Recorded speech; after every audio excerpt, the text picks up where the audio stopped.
Boa noite a todos, todas e todes. Quando nós dizemos boa noite, na verdade nós estamos dizendo eu desejo que você tenha uma boa noite. Ao utilizar essa expressão boa noite, pressupondo que o ouvinte entende que existe toda uma frase anterior ao boa noite, nós já utilizamos de alguma maneira um recurso de memória. E é sobre a memória que nós vamos conversar um pouco nesta noite. Então, novamente, boa noite a todos, todas e todes. Este é o terceiro simpósio de estudos linguísticos e literários em rememoração aos 50 anos da Guerrilha do Araguaia.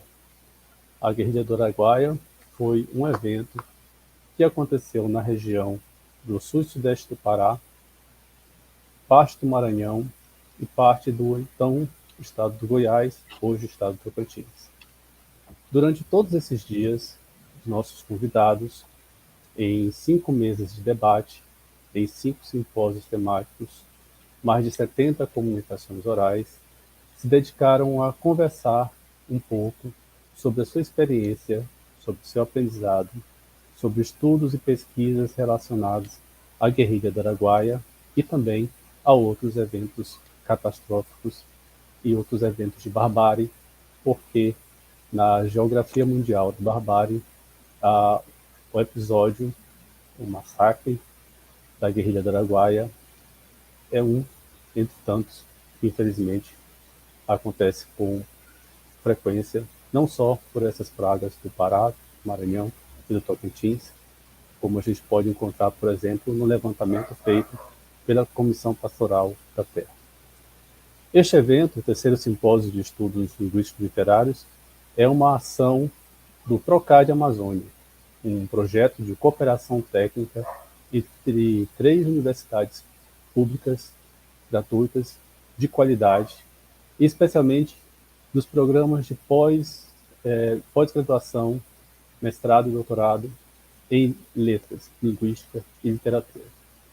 Essas instituições, a Universidade Federal do Rio Grande do Sul, a Universidade Federal do Norte do Tocantins, a Universidade Federal do Sul e Sudeste do Pará, neste consórcio realizado, chamado PROCAD, tem realizado estudos e pesquisas sobre os mais variados temas de acordo com o perfil dos seus pesquisadores. A pesquisa acadêmica por si já é um ato de resistência.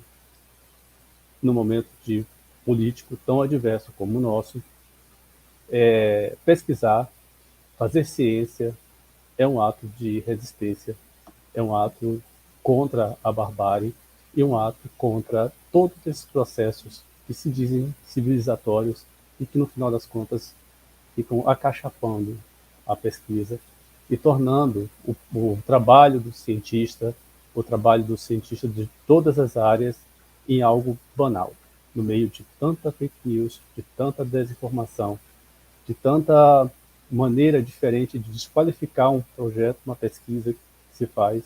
Uma atividade como essa é um ato revolucionário, como foi dito por José Genuíno, em uma das mesas. É um ato também de bravura política.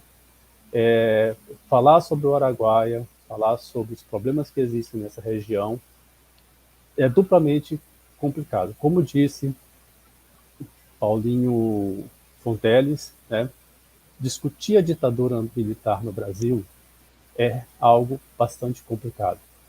Mas discutir a ditadura militar na Amazônia, com os problemas da Amazônia, com grilagem, com roubo de gado, com pistolagem, com impunidade, é um debate dentro de um debate, porque a gente vive questões peculiares dentro de tudo isso que nós estamos convivendo, e todas as falas aqui caminharam também nesse sentido. Tem muitos agradecimentos, muitos registros a fazer, mas vou deixá-los para o final, após a fala da professora Tânia. Ainda neste momento, eu gostaria de fazer a leitura com vocês, para vocês, de um poema escrito por Paulo César Fonteles de Lima, poema que foi publicado num livro chamado Wenn der Tod sich nähert, nur ein Atemzug.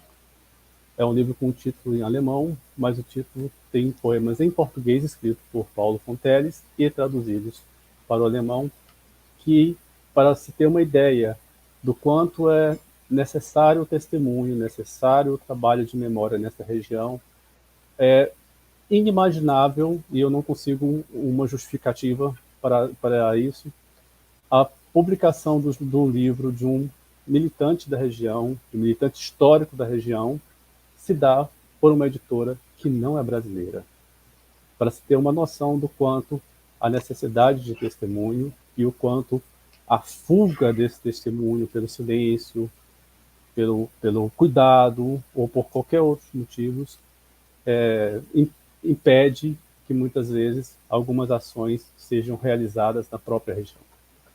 O poema se chama Mea Culpa, da expressão latina. O pecado não é original das culpas de Adão, dos sentimentos de Caim. Deformado, espavorido, bato no peito, mea culpa, mea culpa, mea culpa. Eu sou Caim, mato e firo meu irmão, com golpes de meu pavor, mea culpa. Abel morreu a pauladas, morreu de fome, em cada barraco, em cada catre, meia culpa. Eu sou desnaturado, eu sou Abel, no corpo de cada Zé, meia culpa, meia culpa, meia culpa. Por que horror ao Hitler, se eu mato 700 mil só de crianças por ano? Eu sou o carrasco. Não sou um carrasco de Treblinka. Sou o carrasco do José, da Maria, do João, de todos meus irmãos.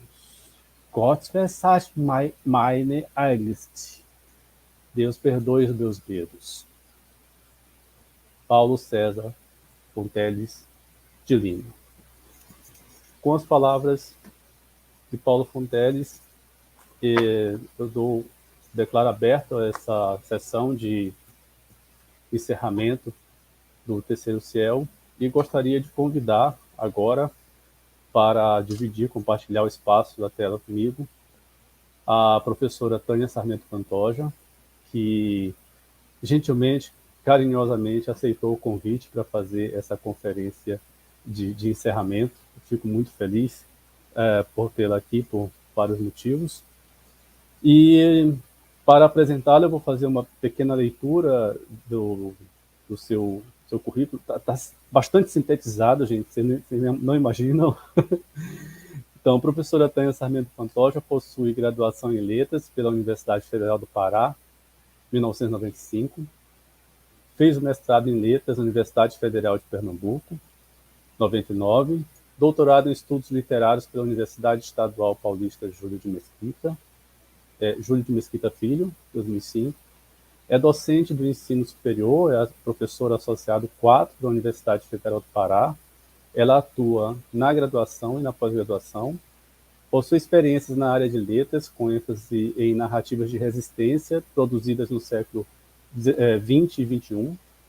Desenvolve pesquisa nos seguintes tópicos conceituais: narrativa de resistência, narrativa pós-ditatorial, metaficção historiográfica, testemunho e suas relações com a distopia, a violência e a catástrofe. Desenvolveu estágio pós-doutoral na Universidade de Lisboa, com pesquisa sobre os trânsitos sefarditas e a resistência cultural nas literaturas brasileira e portuguesa. Foi membro da diretoria da Associação Brasileira de Literatura Comparada, Abralic, no biênio 2014-2015. É bolsista Produtividade em Pesquisa, CNPq, CAL 2. É líder do grupo de pesquisa Narrares, estudos sobre narrativa de resistência. A professora Tânia participou da organização de vários livros e é autora do livro Narrares da Exceção, Estudos sobre a Infância e a Juventude na Literatura e na Cultura, publicado no ano de 2021. Ela publicou mais de uma centena de textos, somando artigos publicados em periódicos acadêmicos, capítulos de livro, trabalhos completos em análise. Orientou mais de 50 trabalhos de pós-graduação, sendo 18 trabalhos de mestrado, 12 de doutorado, 10 de especialização.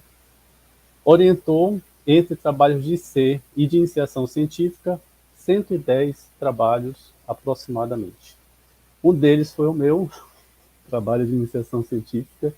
Tenho muita felicidade de dizer que a parceria de pesquisa com a professora Tânia, trabalho, o aprendizado, os ensinamentos vêm de longa data. Ela foi minha orientadora de IC quando foi professora na UFPA Campus de Marabá, né, hoje, que foi onde eu estudei, né, que hoje é a Unifesp.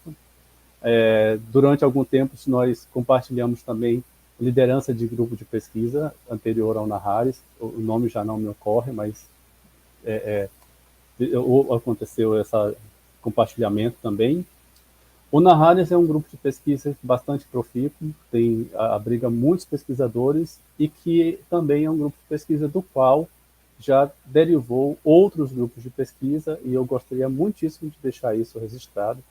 Por isso vou mandar abraço para a Ana Lia, que é líder do grupo Krenak, que já nasceu a partir do Nahares, e a partir do Nahares nasceu também o Laerte, que é o grupo de pesquisa que eu estou liderando atualmente. Jovenzinho, tem 1 ano e pouquinho, né, e é mais jovem do que a Unifesp, uma instituição também bastante nova. Dito isso, eu agradeço novamente à professora Tânia e a palavra é sua. Muito obrigada, Bílio, por essa apresentação tão minuciosa, né? Eu queria, antes de iniciar a minha fala, também fazer os meus agradecimentos, né? Agradeço muitíssimo aqui a organização do Simpósio de Estudos Linguísticos e Literários, né? 50 anos da Guerrilha do Araguaia, um evento, sem dúvida, fundamental e necessário, né? Não só pela temática, e sobretudo pela temática, né, apresentada neste ano, mas porque aproveito para reforçar a importância também do programa PROCAD, né, que está por trás, né, da realização do simpósio. Tá? O programa PROCAD Amazônia foi um programa criado pela CAPES e que teve como objetivo, né, o fortalecimento da pós-graduação e da pesquisa dos programas de pós-graduação localizados no norte do país. Né? Então, assim como a Unifesp, a UFPA, que é a minha instituição de origem, também está participando do PROCAD, né? Nós somos anfitriões no PROCAD que fizemos, e aproveito, então, para reforçar, né, a importância aí desse programa para nós. Tá? Agradeço muitíssimo pelo convite pessoal feito pelo professor Abílio Pacheco, né, que, como ele mesmo já disse, faz parte do meu percurso acadêmico de longa data. Né? Aí ele não falou esse detalhe, né, mas Abílio foi o meu primeiro bolsista de iniciação científica. Então, quando eu entrei na UFPA como professora efetiva, em 1997, né, logo em seguida eu iniciei, né, o trabalho com a pesquisa, e o Abílio foi o meu primeiro bolsista de iniciação científica, né? Então, para mim é um motivo assim de grande honra e muito orgulho, né? Tê-lo agora aqui ao meu lado, né? Coordenador do programa de pós-graduação, parceiro, líder de pesquisa, né? Membro do grupo de pesquisa que eu coordeno, e é isso. Tá? Agradeço ao público que está aqui presente, né? E a todos os colegas também assistindo, tá bom?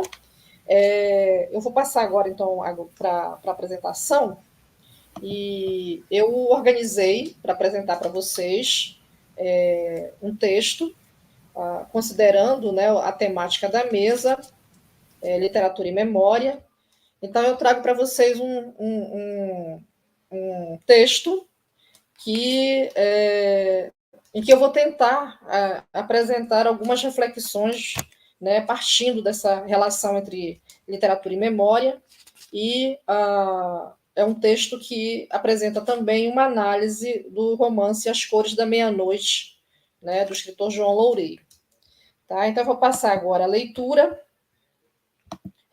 Eu peço ao Abílio, né, que passe as lâminas, né, quando eu solicitar, né, para que a gente possa efetivamente dar conta, né, do que temos para apresentar aqui. Então, vamos lá. O título da minha fala é A Versão entre a História e a Memória, ou O Efeito Vagalume em As Cores da Meia-Noite, de João Loureiro. E eu começo, então, dizendo o seguinte, né? Na sequência da leitura de um texto de Eduardo Sterzi, intitulado Cadáveres, Vagalumes, Fogos Fatos, Sterzi traz ao texto a categoria do fantasma. E nesse processo retoma a história do cineasta italiano Pier Paolo Pasolini, como sabemos, um artista multifacetado, que foi poeta, romancista, dramaturgo, ensaísta, embora tenha ficado especialmente conhecido como cineasta. Diretor de filmes famosos e clássicos, como 120 Dias de Sodoma, O Evangelho segundo São Mateus e Decameron.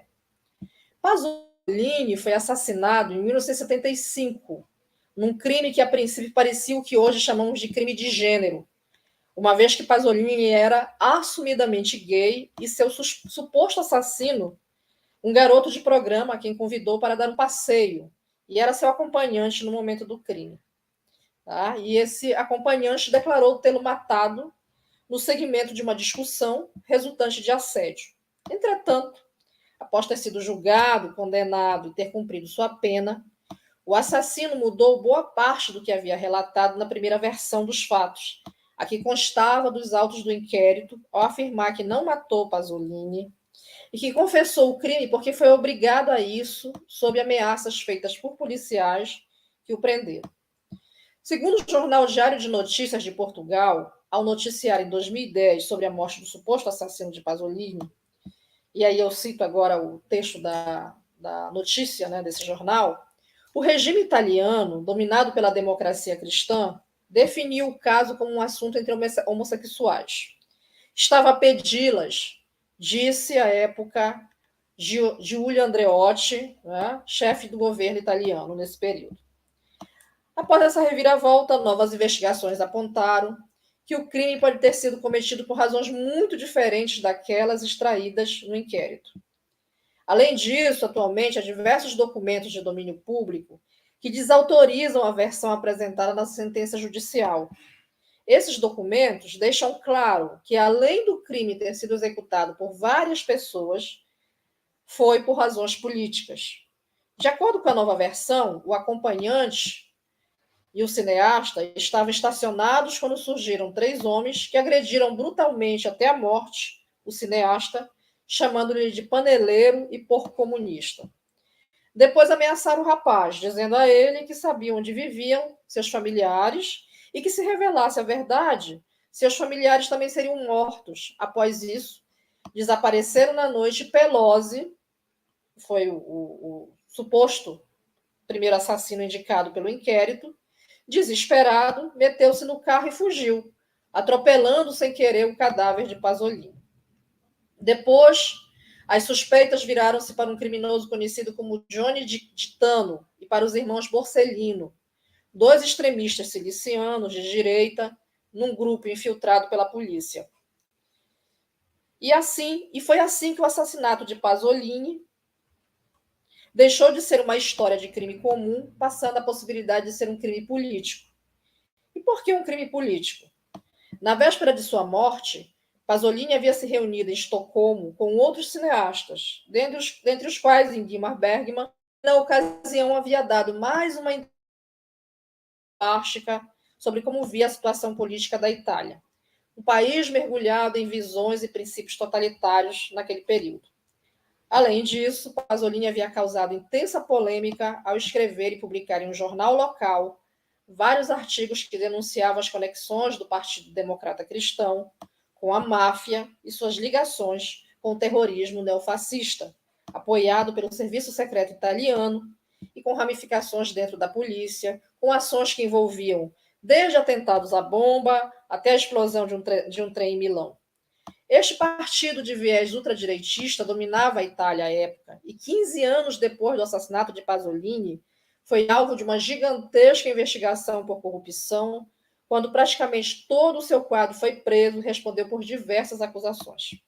Nesse sentido, antes de morrer, Pasolini foi profético em relação ao que viria a ser revelado ao público italiano. É, portanto, nesse contexto de duas versões que se chocam em torno do cadáver de um homem célebre, brutalmente assassinado, que caminha o ensaio de Eduardo Sterzi. Sterzi retoma, dessa forma, as cintilações fantasmáticas desse crime como uma alegoria conceitual para pensar sobre a experiência e, nesse processo, define a experiência como matéria genuinamente vivida e potencialmente transmissível. Numa guinada materialista, Sterzi retoma e cola a narrativa do assassinato, o patrimônio artístico deixado por Pasolini, ao utilizar a vida do artista como exemplo para o trabalho do poeta, ao afirmar claramente que é a experiência com matéria genuinamente vivida e potencialmente transmissível que deve nutrir a produção do poeta que queira dizer sobre o seu próprio tempo. Nesse ponto, Sterzi dialoga com George Didi Huberman e com George Agamben e Michel Foucault também, para pensar claramente sobre a noção de sobrevivência e transversalmente sobre a noção de contemporaneidade. É nesse ponto que o ensaio de Sterzi tece uma belíssima relação com os vagalumes, outra alegoria conceitual intensa nesse ensaio. Primeiramente, porque Sterzi retoma o ensaio de Didi Huberman, intitulado Sobrevivência dos Vagalumes, um texto belíssimo, inspirado em uma constelação de filósofos e artistas da resistência, como o próprio Pasolini, Walter Benjamin, George Bataille, George Agamben e Hannah Arendt. Nesse livro de Didi Huberman, a luz, na condição de uma grande metáfora, se faz presente em todos os seus textos, desde o texto sobre Dante, em que, e aqui eu cito o Karl-Erik Schollhammer, né, que fez uma resenha sobre esse texto, né, e que diz o seguinte: o texto de Dante aparece primeiro de modo notável e contrastante entre a luz deslumbrante do paraíso e os vislumbres de luz dos conselheiros pérfidos, os espíritos mesquinhos do mal, convertidos em vagalumes, que lhe inspiram o título. Nas crônicas de Pasolini, essa figura é invertida numa crônica de 1941, em que o cineasta compara a luz ofuscante dos projetores da propaganda fascista com a luz dantesca e a resistência antifascista dos vagalumes fugidios que emitem seus sinais discretos, porém insistentes. Fim da citação. A resenha de Schollhammer destaca muito bem as relações paralelas e contrastantes entre luz e sombra e entre realidade material e realidade fantasmática, que são fulcrais no ensaio de Sterzi. Didi Huberman nomeia a resistência do vagalume, o inseto voador e luminoso que na sua revoada espalha pontos de luz sobre a escuridão da noite. Aqui, sem me afastar do texto de Sterzi, que me serve de apoio, quero chamar a atenção para dois pontos importantes no trabalho de escavação, que é como deve ser visto todo o trabalho de pesquisa em literatura que visa as relações entre materialidades, especialmente aquelas, né, que envolvem literatura, memória e história. Este breve introito sobre uma filosofia vagalume me serve de diretriz para pensar sobre uma literatura vagalume. E aproveito esse caminho para construir algumas reflexões sobre um romance recente, intitulado As Cores da Meia-Noite, do escritor paraense João Loureiro, e contemplado com o Prêmio Literário Dalcídio Jurandir, na categoria Prosa, em 2019. Muitas vezes, para escapar dos pequenos e grandes atos de terrorismo contra o que somos, nos tornamos escapistas. E assim nos danamos a sobreviver às pequenas catástrofes do tamanho do mundo. Porque escapar é uma arte. Escapar é também uma forma de educação, um aprendizado para a sobrevivência. Um escape pode acontecer a cada esquina virada, a cada dia amanhecido, a cada muro escalado, a cada vez que nos embrenhamos na floresta dos perdidos, a cada cadeado aberto com a chave adequada no tempo certo, até sermos apanhados pelo excesso de confiança na capacidade de nos libertarmos do que nos aprisiona. Nesse momento absolutamente terrível, o último olhar sobre os escombros sempre procura descobrir por que, afinal, é quase impossível ultrapassarmos a noite. aqui entendida como metáfora de universos violadores. As Cores da Meia-Noite parte justamente dessa mirada acerca da sobrevivência, especialmente a sobrevivência da memória e de como a sobrevivência através da memória implica reconhecermos a importância das versões no caminho para as muitas verdades. A natureza escapista da prosa de Loureiro reside primeiramente nos movimentos formais de As Cores da Meia-Noite, narrativa que, sendo eivada de referências citacionais e autoconsciência escritural, se constitui, sobretudo, metaficcional, comprometida em refletir sobre o ato de narrar e aquilo que é objeto da narração. Afinal, nela, as narrativas circulares que permeiam a organização da narrativa não são apenas uma referência aos textos alheios. São histórias que se desenham como contos articulados em uma estrutura que se aproxima da narrativa colar de pérola. Nas palavras iniciais do narrador, que a toma de um contador de histórias, é uma narrativa contanceada. E aí, para vocês entenderem um pouco mais como é que isso se desenha nesse romance do João Loureiro, eu vou pedir para o Abílio passar a lâmina aí para a gente ver a primeira citação que eu trago do romance. Nunca narrava nada, porque narrar, segundo nos dizia, não era o mesmo que contancear, como gostava de nomear as suas contações de histórias romanceadas. Ele então contanceava, palavra sua, não inventada, mas vivida.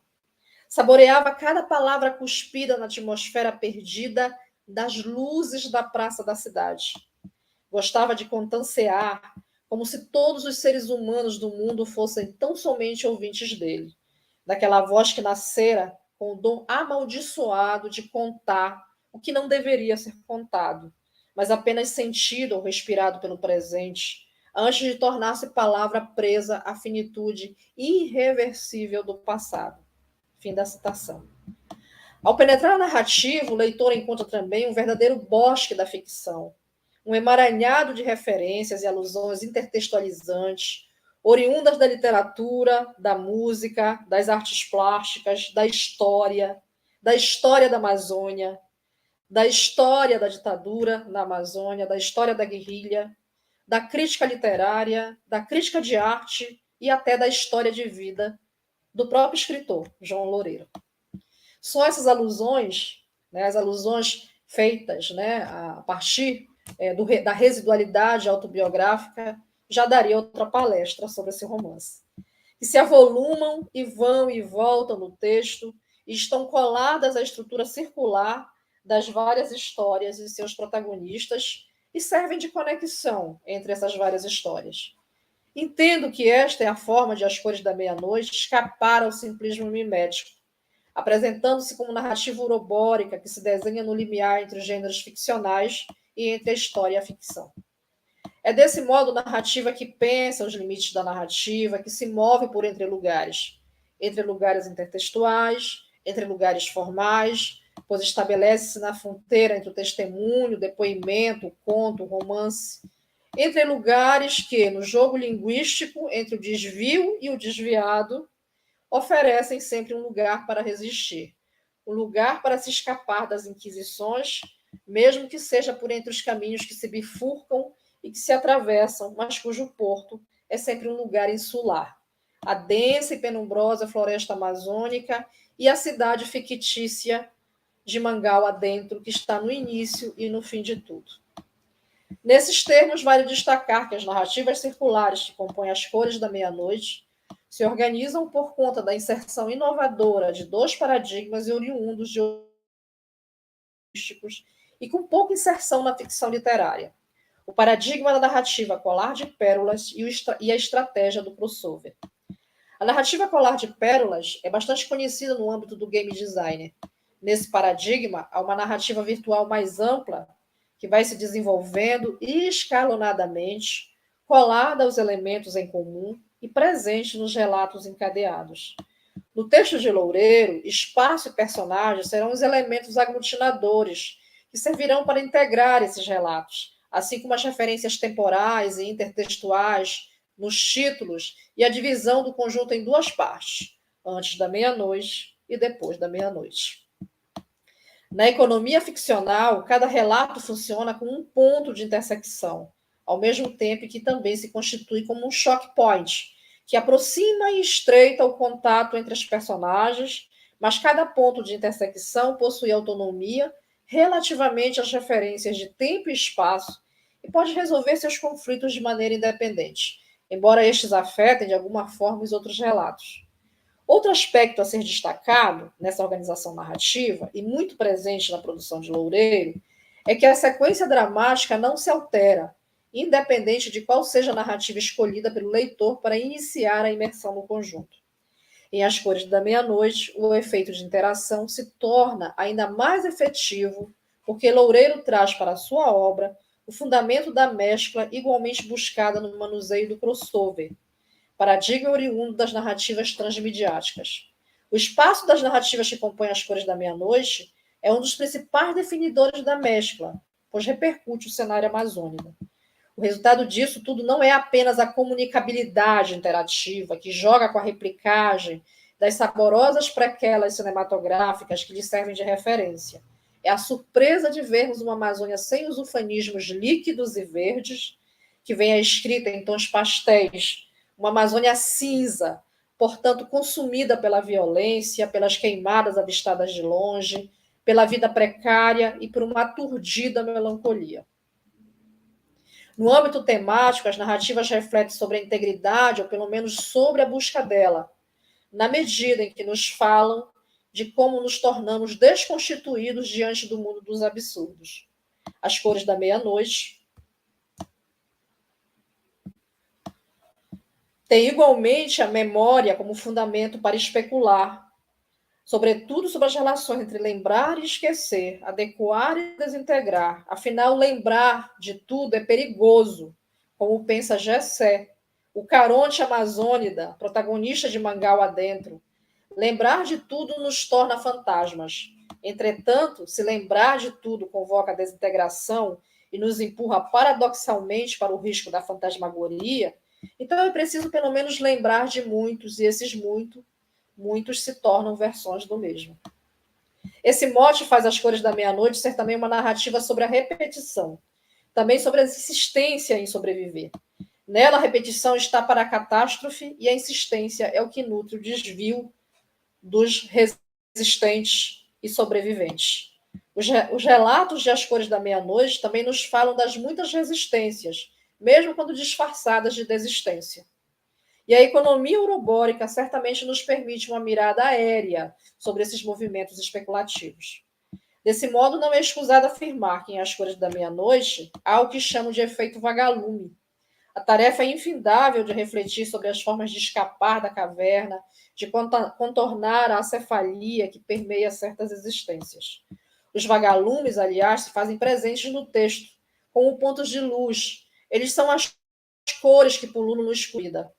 Nesse sentido, As Cores da Meia-Noite movimentam o sublime e converte o feio em belo, o noturno em luminoso, e faz o belo parecer menos importante quando em paralelo com a necessária potência do existir.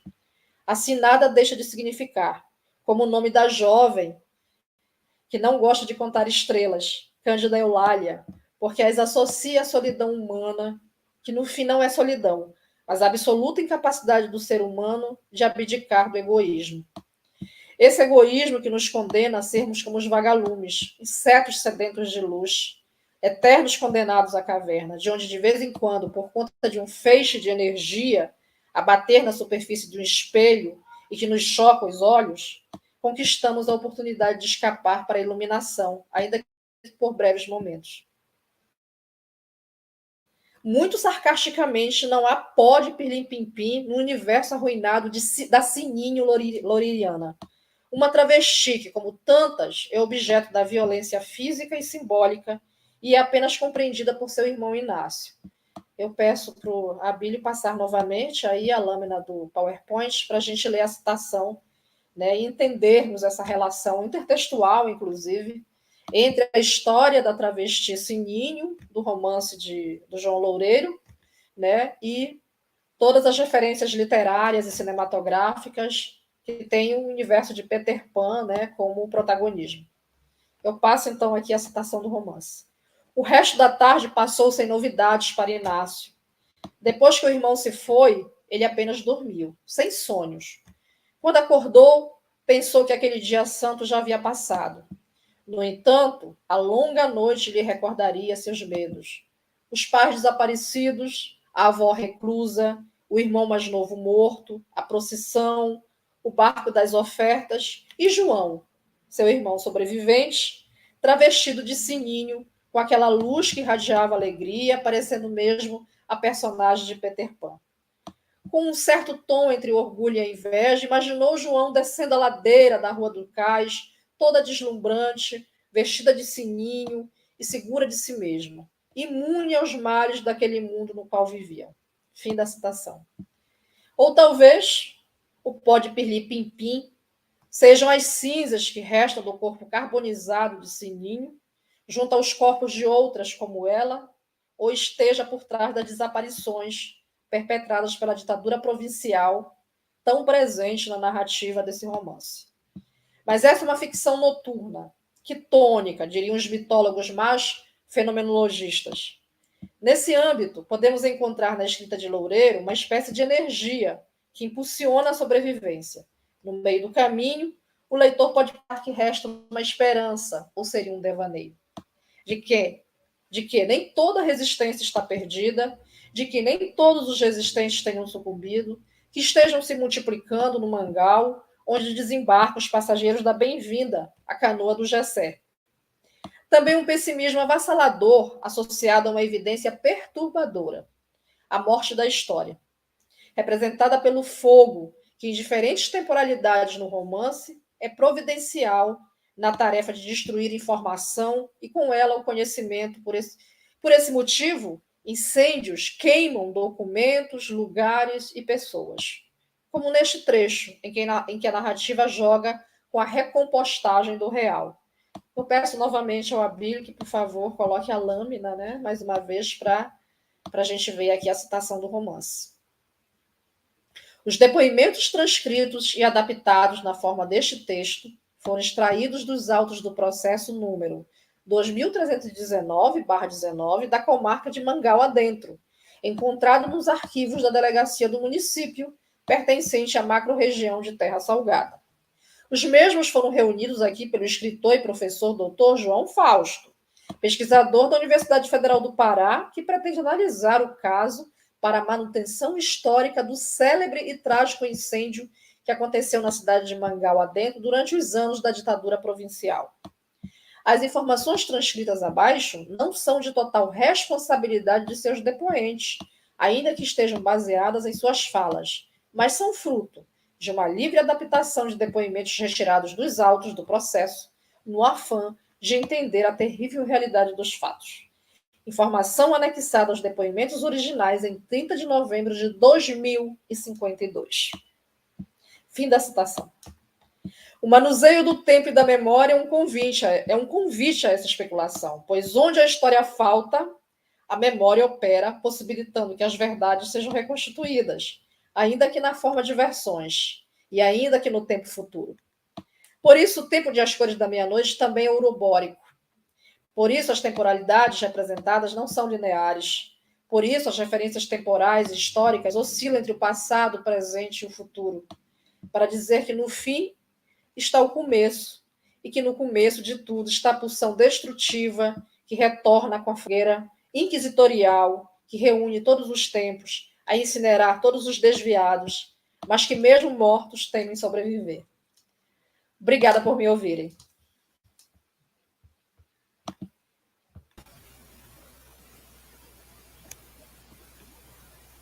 Obrigado pela apresentação, obrigado por suas palavras. Enquanto estava falando, eu fiquei imaginando, não conheço ainda esse livro do João Loureiro. Eu acredito que ele deve estar assistindo a gente aqui, o João Loureiro, que é um colega também de pesquisa, né? Também desenvolve pesquisa nessa área. E, bom, antes de fazer as perguntas, né, eu vou só dizer que nós temos muitas pessoas aqui assistindo. Não vou conseguir mandar uns abraços para todos, mas eu tenho certeza que a Letícia Almeida vai colocar algumas falas por aqui. Se tiver alguma pergunta, tá? Você pode colocar aqui também, tá? Letícia. Bom, eu fiquei me perguntando, né? Eu gostei muito, né? Um ponto de entrada para o romance Loureiro, assim, no meu caso que não li ainda, né? Quando eu for ler o romance, com certeza já vou com esta primeira entrada, essa primeira percepção. E eu fiquei imaginando quanto que um romance escrito recente, ele se apropria ou apresenta muitas questões que estão relacionadas a esse processo de escrita de romance, que a gente comenta que vem desde a década de 70, mas a fragmentação, né, os processos de descontinuidade temporal, descontinuidade entre causa e efeito, já existiam de alguma maneira de nos processos de técnica de romance que a gente vê, por exemplo, a partir das conquistas das vanguardas, né? Semana passada estávamos eu, Luísa e outras pessoas participando do evento que era relacionado ao centenário da Semana de Arte Moderna, né? E nós estávamos exatamente num simpósio que procurava relacionar o testemunho, né, as técnicas que são utilizadas em alguns romances de testemunho, com a, as conquistas das vanguardas do modernismo, né? Utilizando algo que está lá no texto da Valéria Demarco a respeito disso. Então, fiquei imaginando aqui nessa presença de vários elementos, né? Você falou que vai falar sobre a residualidade depois, né? Só o trabalho de residualidade já daria um outro comunicado, né? Uma outra apresentação. Mas eu fiquei pensando não exatamente sobre a questão da residualidade nesse romance, né? De uma maneira específica, mas o quanto esses processos de trabalho com múltiplos textos, que não chega a ser simplesmente uma intertextualidade, né? Não é um ponto do discurso, mas trazer, às vezes, discursos inteiros que têm relação para dentro do romance, são, de alguma forma, recorrentes. Né? Elas, às vezes, passa algum tempo e nós temos vários romances com aquela feição mais do romance burguês do século XIX, mas sempre nós temos retornos de outros romances carregados de residualidades, carregados de estratégias diferentes, né, estratégias narrativas diferentes. E aqui me chamou a atenção na forma como você apresentou esse romance do João Loureiro, para além dessas questões todas relacionadas à residualidade e essas questões técnicas que dialogam com a literatura de 70 e a literatura dos ganhos do modernismo, essa questão do Ouroboros, né? Essa imagem do romance orobórico, né? Eu estava lembrando que na minha fala da abertura, eu comentei sobre um tipo de escrita que é marcada pela circularidade, né? Na verdade, é uma canção alemã, é o Sag mir, wo der Blumen Lied. Eu vou só repetir rapidinho para quem não assistiu à conferência de abertura. É uma canção que fez muito sucesso logo após o final da Segunda Guerra Mundial, principalmente na voz da Marlene Dietrich. Ela foi cantar, inclusive, na ONU. E a canção, ela tem a seguinte... É uma canção marcada por muitas repetições, mas que pode ser resumida nas seguintes frases, né? Onde estão as flores? As flores foram colhidas pelas meninas. Onde estão as meninas? As meninas casaram com os rapazes. Onde estão os rapazes? Os rapazes foram para a guerra. Onde estão os soldados? Os soldados estão nos túmulos. Onde estão os túmulos? Os túmulos estão cobertos de flores. E onde estão as flores? As flores são colhidas pelas meninas. Quer dizer, o poema, né, a letra da canção, ela tem essa forma circular, essa questão de ficar se repetindo, né, como se, ao terminar, fizesse o ouvinte ou o leitor do poema retornar para o início.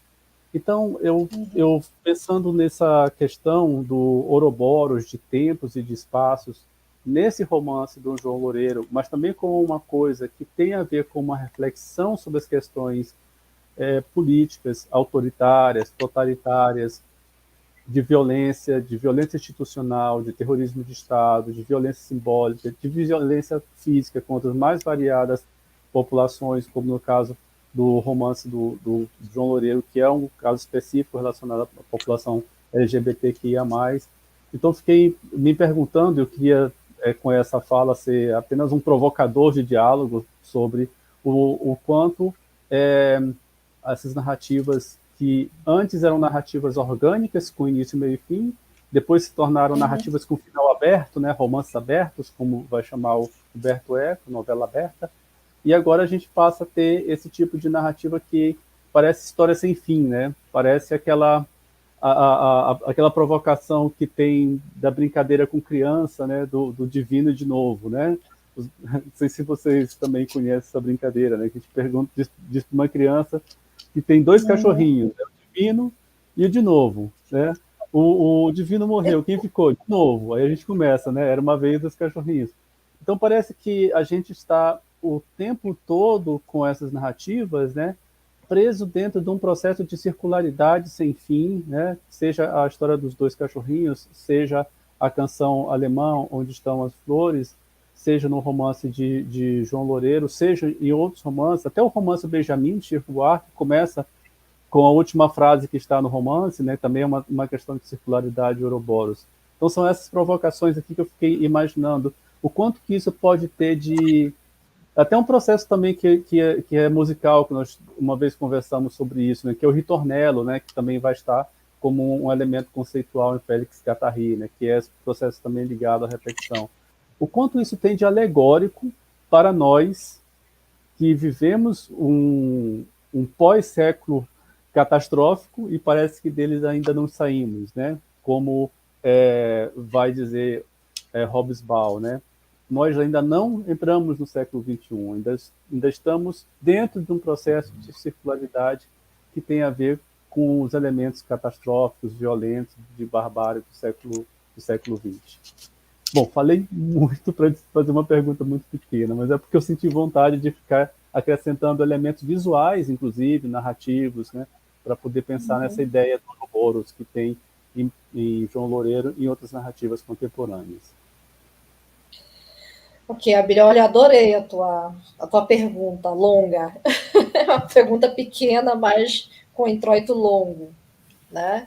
E eu vou tentar começar assim, na verdade, ao fazer o introito, né, você acabou provocando, né, uma conversa mais que se estende, né, para além da simples resposta à pergunta final que você fez, tá? Então eu vou começar de uma maneira assim meio metalinguística, tá?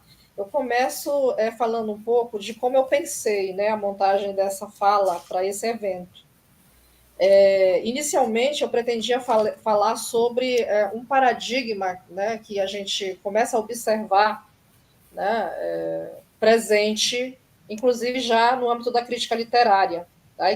Que é um paradigma super contemporâneo, tá? E acho que poucos de nós já se atentaram para a presença disso na literatura brasileira, pelo menos, que é o pós-modernismo, tá? Eu tenho procurado refletir um pouco sobre isso, né, nas minhas aulas com os meus alunos da graduação em letras, e é uma mudança de paradigma, né? Uma mudança de paradigma que está atravessado por repercussões tanto no âmbito das artes quanto da produção literária e do testemunho também, né?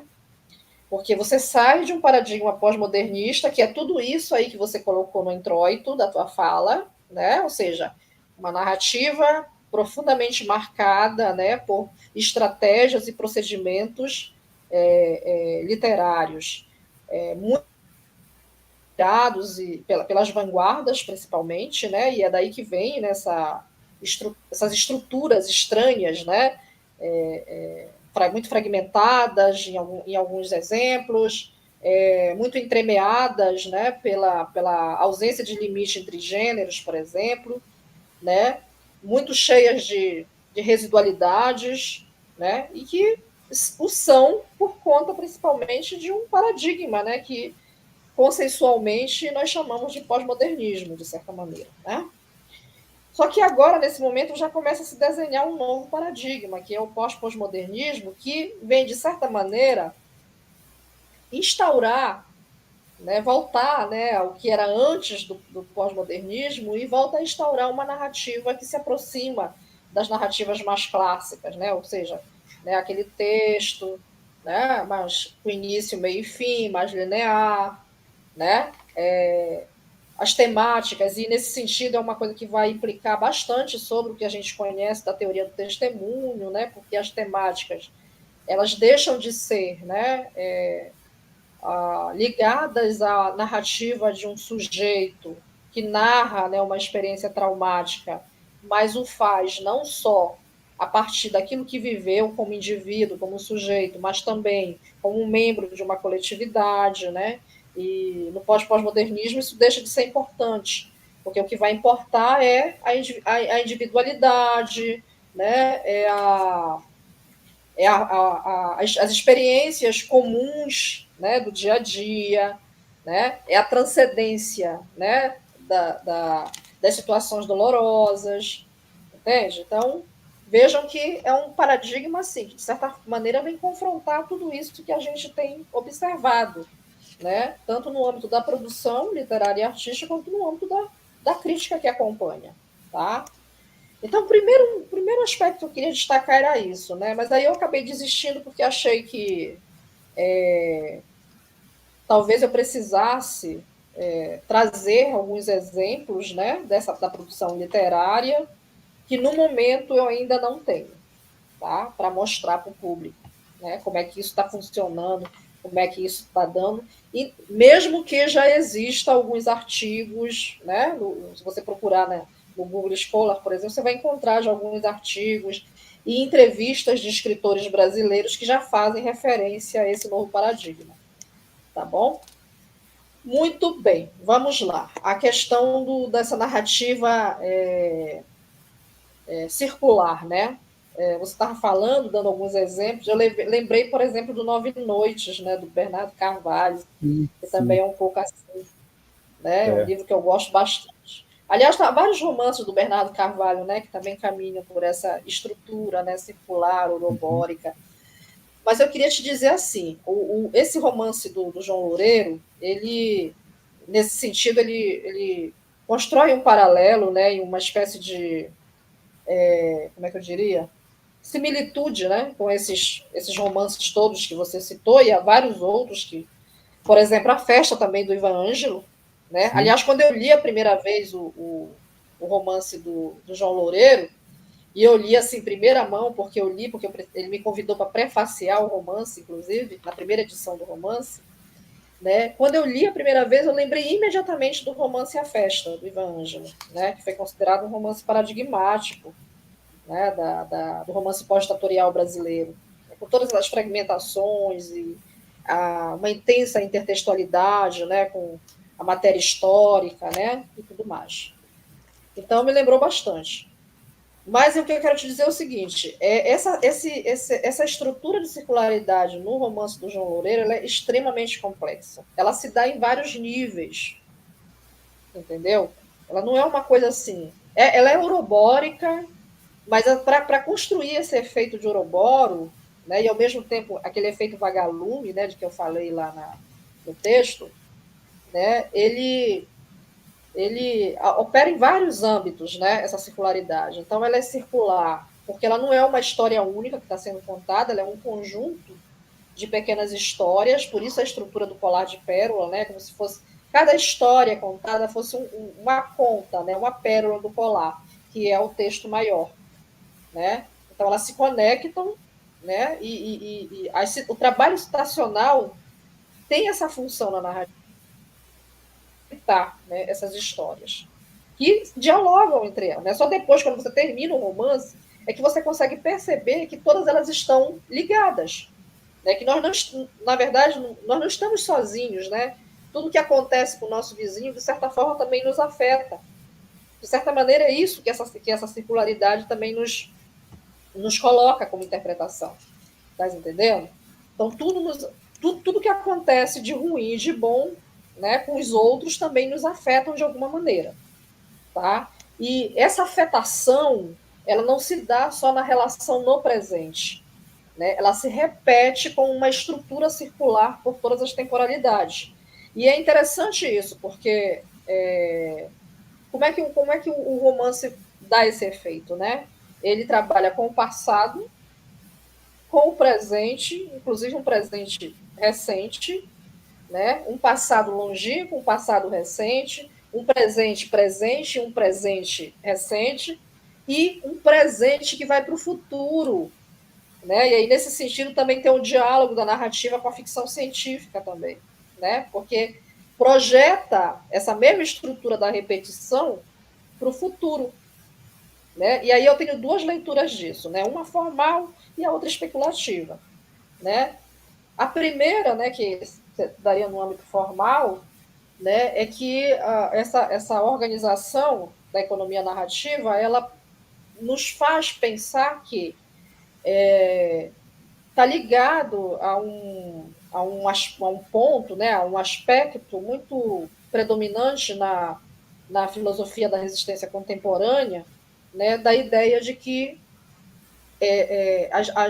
a violência, né, ela deve ser enfrentada para que ela não se repita, né? As violações, né, configuradas a partir das guerras, dos conflitos, dos genocídios, né? Desde as que se dão no nível macrológico, quanto as que se dão no nível micrológico, né? Elas devem ser enfrentadas, devem ser questionadas, devem ser relembradas, né, para que elas não se repitam, né? A máxima, né? A máxima adorniana, né, da não repetição, tá? E sobre um outro prisma, né, a ideia do pessimismo. Né? É um romance que tem uma narrativa extremamente pessimista.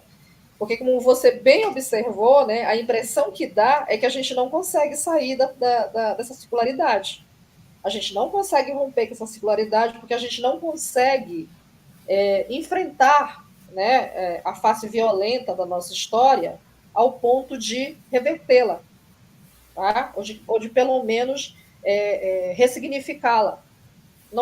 A gente não consegue sair, né, dessa circularidade.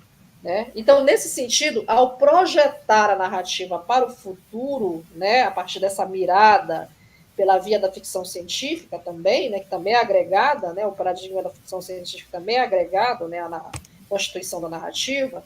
Né? Então, ao fazer isso, a narrativa ela agrega, né, um pessimismo assim bastante melancólico. É como se dissesse, olha, apesar da gente fazer tudo isso, né, nós estamos, de certa forma, fadados, condenados a não sair dessa circularidade. Em 2050, né, que está lá naquela citação que eu trouxe para você, da narrativa do romance, em 2050 ainda estaremos vivendo violações e os perpetradores ainda estarão se valendo dos próprios dispositivos jurídicos, né, para não serem julgados, questionados e condenados pelo mal que ocasiona. Ok, Abílio? Desculpa pela resposta longa também, mas é De isso. certa forma, uma outra questão que eu ia colocar, você terminou falando também, porque é como se essas estratégias de escapismo, né, que você comentou muito bem, né, o detalhe, às vezes, né, até escolher a chave certa para entrar em casa pode ser motivo para que não escape. Essas E, estratégias de escapismo se chocam com a ideia da circularidade, né, se chocam com essa ideia isso, de se fuga. choca. O, Resulta disso também, viu, Abílio? Porque o tempo todo, se a gente for olhar para nossas rotinas, nós vivemos em cidades violentas. Eu vivo sim, em sim. Belém, você vive em Marabá. Nós vivemos em cidades violentas. Então, se a gente for olhar para a nossa. O tempo todo a gente vai observar que a gente está preso no modelo do escapismo. O tempo todo nós estamos tentando nos prevenir da violência, né? E ao mesmo tempo escapar dela. Um eterno curso de Um segurança. eterno jogo. Você está eternamente jogando com a possibilidade de ser violentado a qualquer momento. Né? Ou Isso. porque alguém vai te assaltar, ou porque alguém vai te agredir, ou o vizinho vai brigar contigo e vai te dar um tiro, enfim. mas o tempo todo nós estamos, né, nesse modelo do escapismo, tentando escapar, né, às vezes ganhando e às vezes perdendo para a violência. Tá? É um pouco isso também. Uma outra coisa que eu fiquei pensando na medida que estava comentando era o quanto as narrativas, né, sempre a partir da modernidade, a partir do modernismo tiveram influência do cinema, né? Você comentou também, parece trazer também boa parte dessas técnicas da ficção científica para os enredos. Enquanto você falava, tanto na apresentação quanto agora na resposta, eu fiquei lembrando de várias narrativas cinematográficas, tanto relacionadas com a questão do tempo, como o Dark, como a boneca russa, né, que tem, como pensei também em narrativas que são destroçadas no meio, como o caso de Crash no Limite, narrativa totalmente sem espinha dorsal. Bom, deixa eu ler aqui uma pergunta da professora Rita Lenira. Professora Rita Lenira, nossa companheira de Procage, lá da Universidade Federal do Rio Grande do Sul, a quem agradeço publicamente também o fato de eu fazer parte da Ampol, foi por causa de um convite seu que eu ingressei na Associação Nacional de Linguística e Literatura. Muito obrigado. Bom, a pergunta da professora Rita. Dá para pensar esse pós-modernismo ou pós-memória como lugar de ficções que oscilam entre a intermitência dos vagalumes e a condição orobórica dos eternos retornos diferidos? E continua. Nem só de retornos, nem só de retornos, nem só de oscilações. Eu acho que não. Sabe por quê? Esse pós-modernismo, né, que eu acho que dá falta a gente se debruçar mais sobre ele é um paradigma, né, que está começando a se apresentar, e esse começando é bem no gerúndio mesmo, tá, gente? É tipo assim, anos 2000,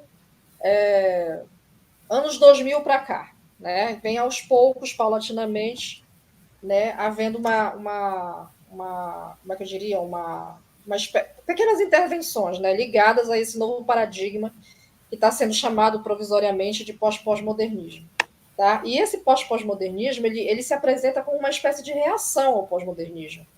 Então, tudo isso que você colocou aí na tua pergunta, por exemplo, essa possibilidade de que a pós-memória seja um lugar de ficção, onde oscila, né, essa intermitência dos vagalumes, pensando aqui os vagalumes como uma grande metáfora, né, das iluminações, né, que saem, né, que se projetam, né, dessas ficções, dessas narrativas, né, e a condição urobórica também, né, como esse eterno retorno diferido, né, tudo isso é coisa do pós-modernismo, não é do pós-modernismo.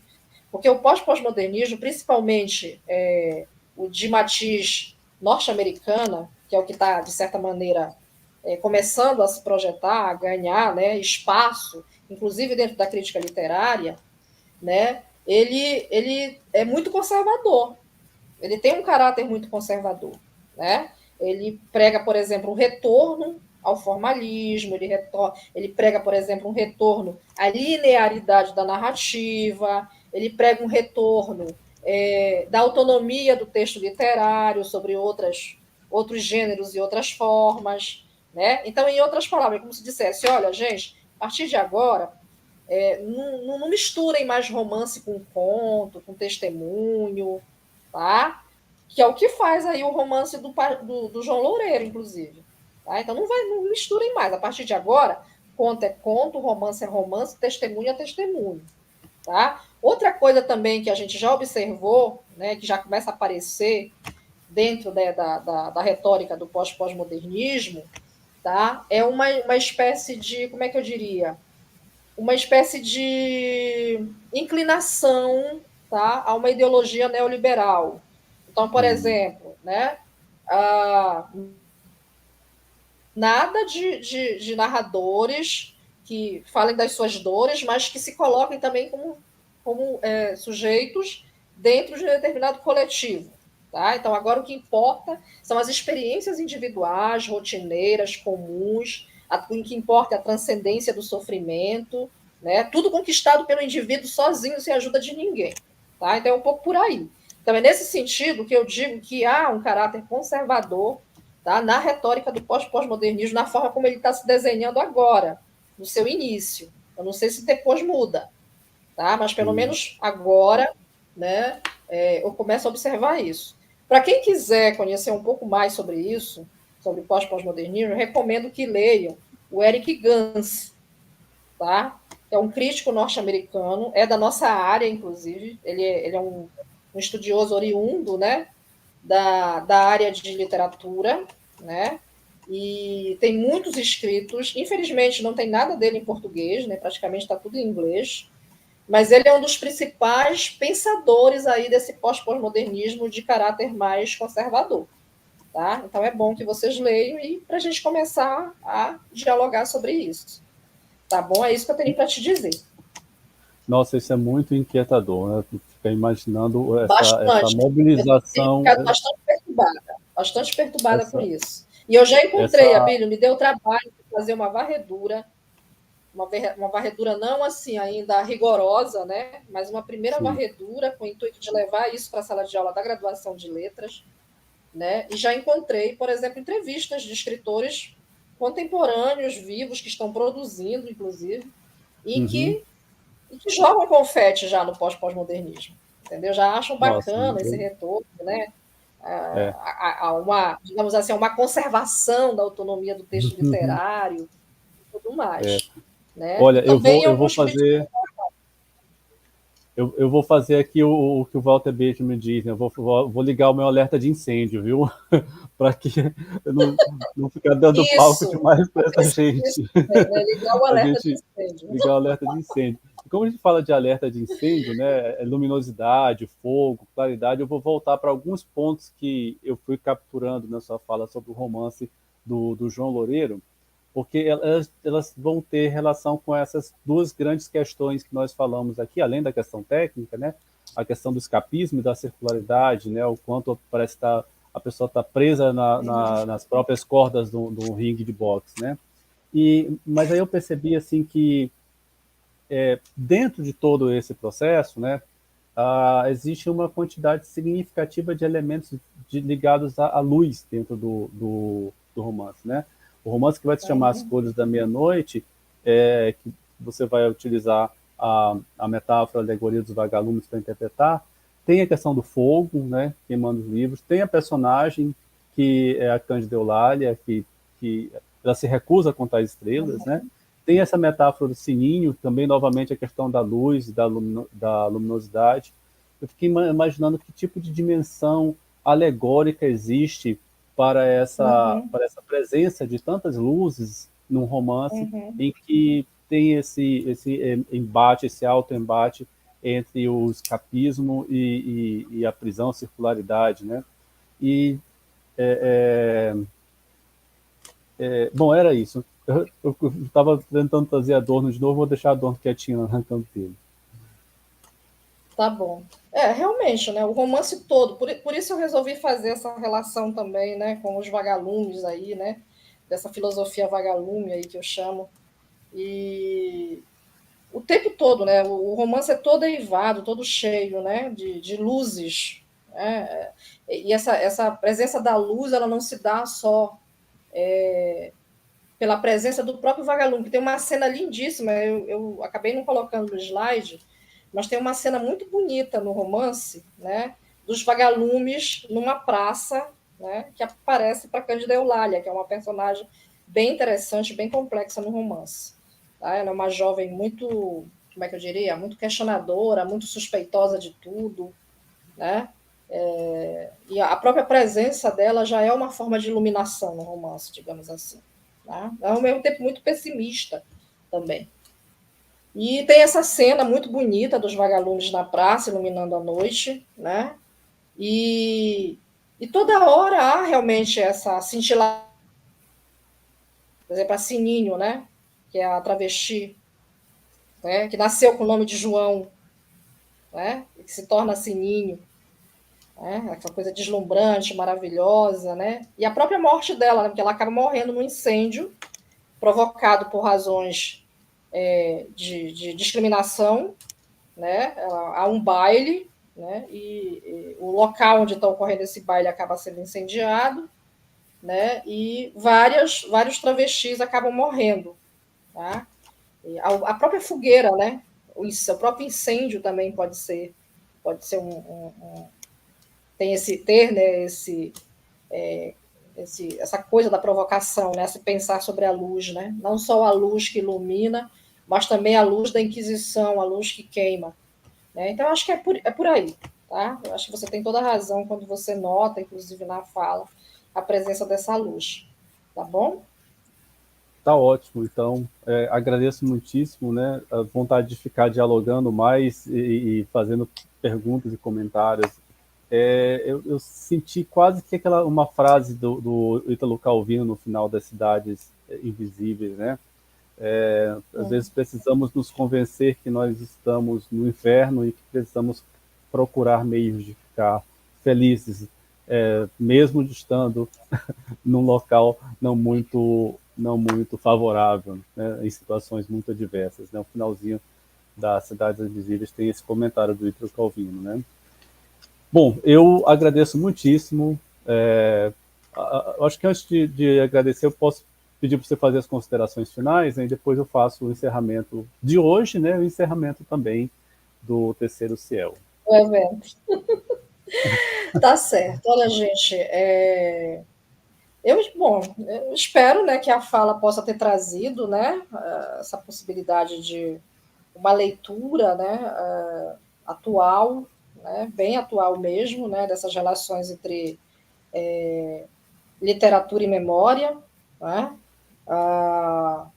Fica aí a provocação, né, para a gente começar a pensar mais, né, sobre esses novos paradigmas, né, paradigmas artísticos, literários que começam, né, a aparecer e com implicações como é que eu diria, muito significativas, né, para vários tipos de materiais com os quais a gente lida. É o próprio texto literário, o texto testemunhal, né? Então fica aí também um pouco como provocação, né, a essa busca, né, por observar melhor esses trânsitos, né? Esses trânsitos que muitas vezes são bem suaves e quando a gente percebe já tomaram a dianteira, né? E é isso. Agradeço muitíssimo, né, o convite mais uma vez. E foi super importante estar aqui com vocês, estar aqui ao lado do Abílio também. Queria reforçar mais uma vez isso, né? A parceria acadêmica, né? A parceria na construção do pensamento e a parceria na produção de conhecimento na Amazônia, né? Que é super importante também a gente fazer referência a isso. Tá bem, Abílio? É isso.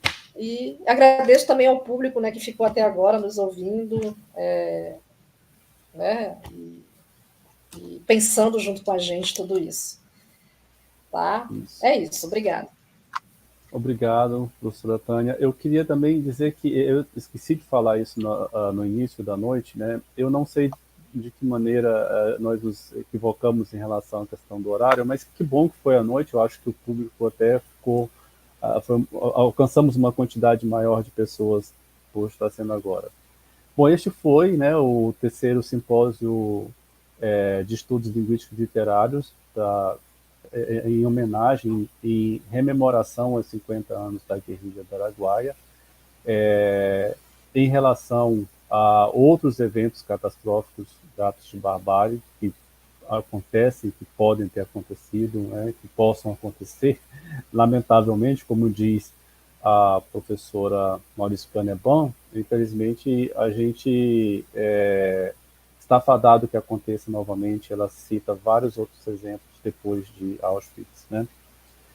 Eu queria ressaltar essa importância, a professora Tânia comentou, sobre o fato de nós estarmos fazendo pesquisa e ciência na Amazônia. Acho que é muito importante nós ressaltarmos também isso, contra a barbárie, contra o progresso civilizatório exagerado de destruição capitalista, contra todas essas formas de silenciar o que se possa fazer em termos de pesquisa e de ciência. Nós estamos aqui na Amazônia também fazendo pesquisa e ciência. Nós temos muitos agradecimentos, vou começar logo a fazer todos eles. Agradeço demais, professora Tânia, mando um abraço a todos os pesquisadores do Nahares, um abraço a todos. Eu vou ficar com vergonha porque eu não vou poder lembrar o nome de todos, mas segue meu abraço muito forte. Esperamos encontrar-nos em breve, fazermos aquele evento, né, que a gente costuma fazer com frequência.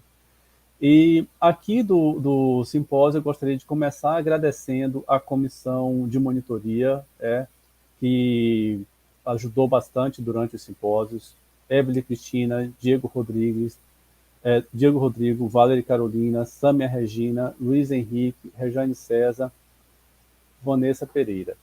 E dentro desse trabalho de apoio, queria agradecer a Letícia Almeida, que está ajudando conosco nessa transmissão.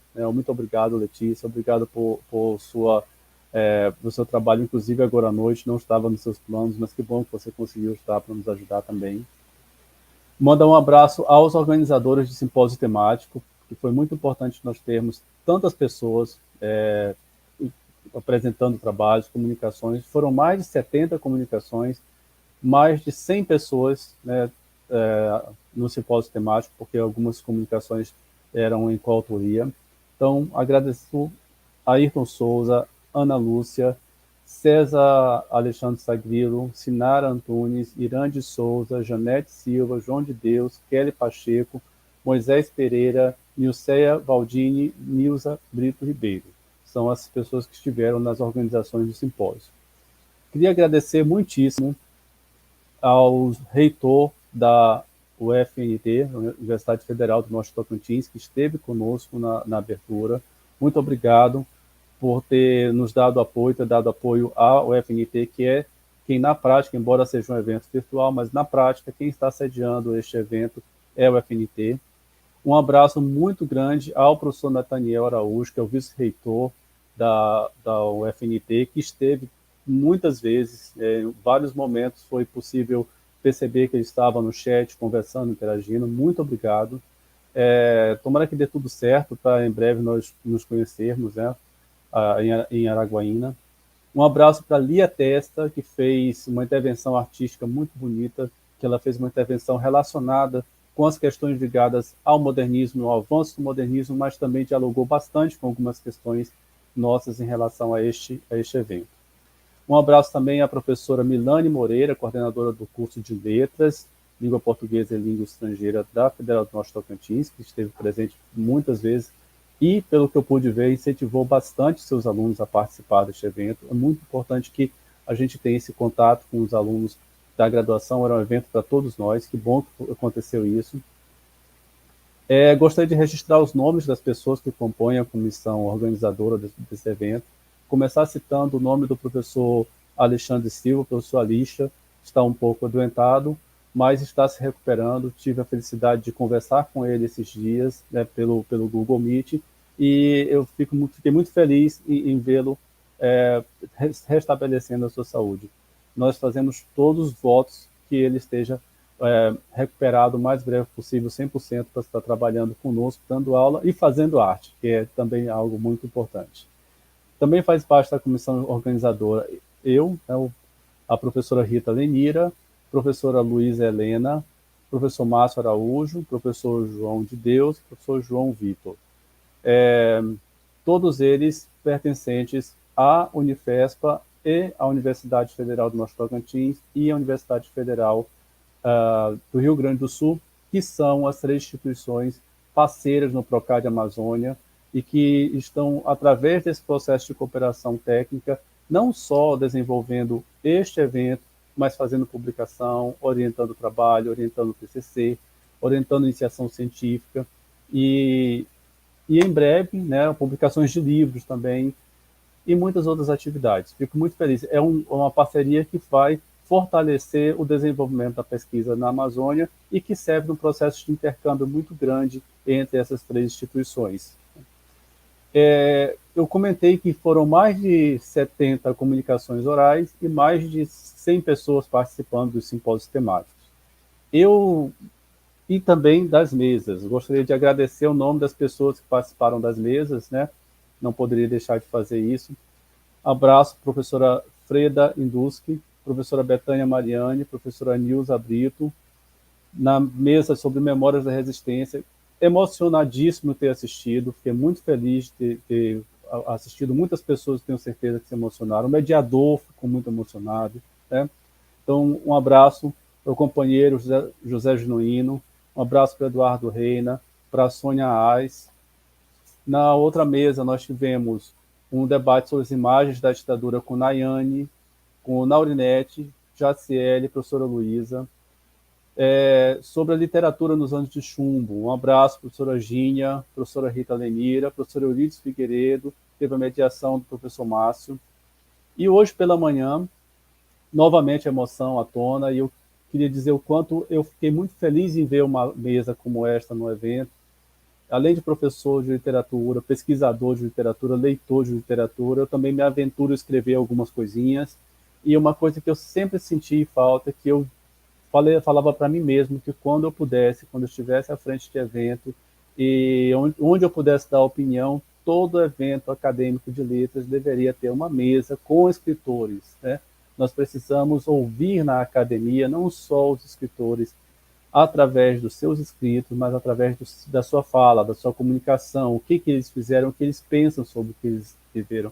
Fico muito feliz que essa minha bandeira praticamente foi bem acolhida pelas pessoas que estavam organizando esse evento junto comigo e que resultou nesta mesa com 3 escritores e com a mediação de um escritor também. É uma mesa 100% de criação literária.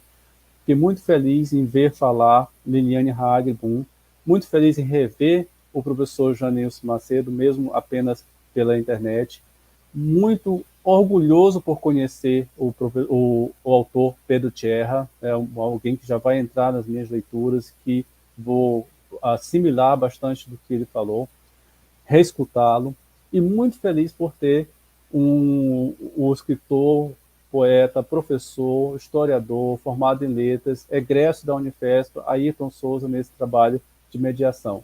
Muito, muito, muito obrigado a todos vocês. Eu falei que eram mais de 100 pessoas participando das comunicações orais, mas peraí, eu não vou ler o nome de todos, não. Em vez de fazer isso, eu resolvi fazer uma outra coisa, para homenagear a todos vocês que estiveram nas comunicações orais. Eu tentei fazer a lista do nome das instituições que estavam presentes, para que as pessoas que estejam assistindo este evento não pensem que foi apenas uma questão aqui dessas 3 instituições que estão organizando. Existe muita gente fazendo pesquisa de qualidade, fazendo pesquisa sobre memória, sobre discurso, sobre testemunho, sobre resistência.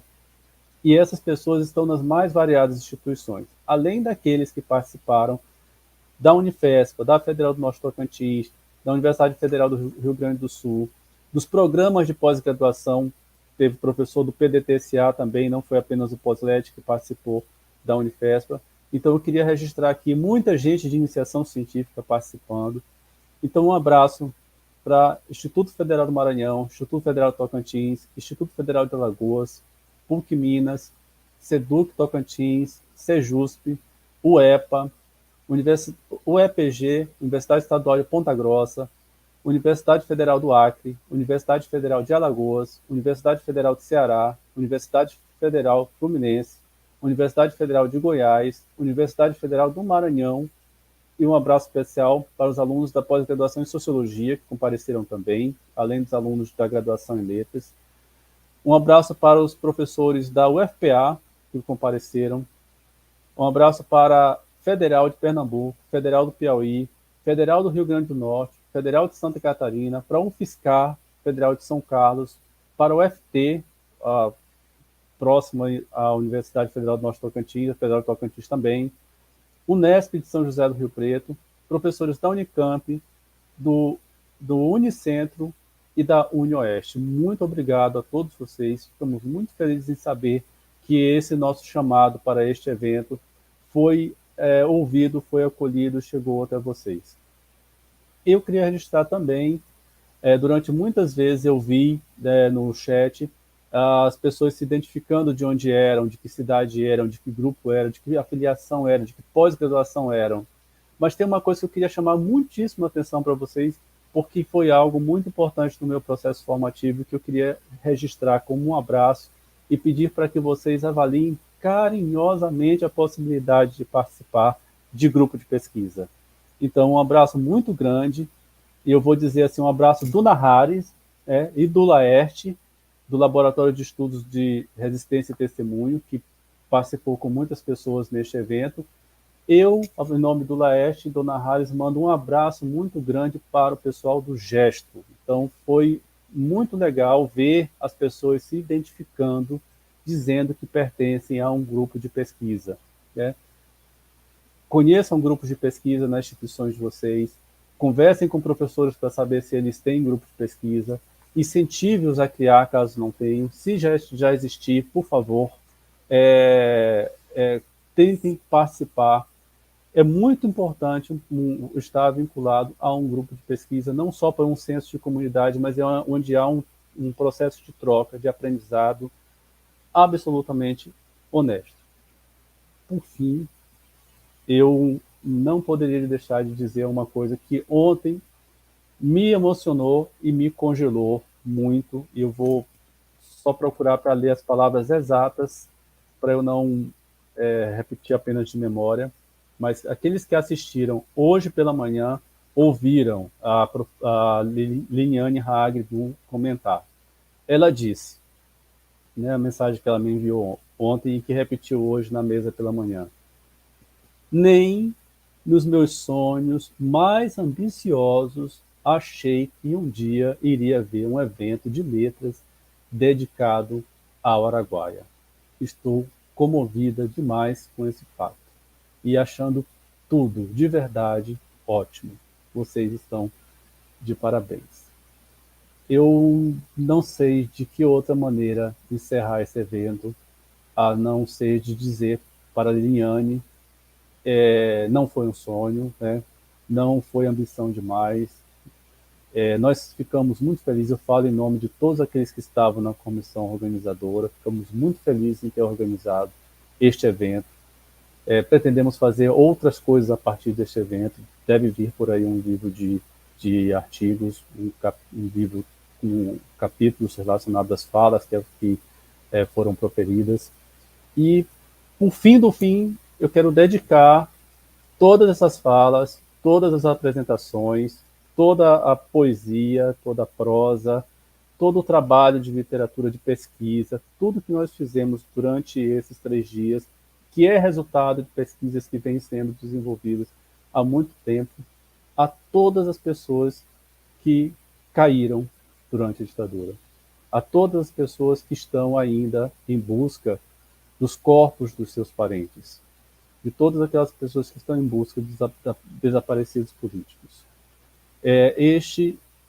Nós sempre dizemos, quando estamos relacionados a um processo de luto, nós dizemos que, em homenagem, nós vamos fazer 1 minuto de silêncio. Aqui, não. Nós vamos fazer muito barulho, né? Nós vamos fazer muita balbúrdia, nós vamos fazer muita ciência, nós vamos fazer muita arte, muita poesia.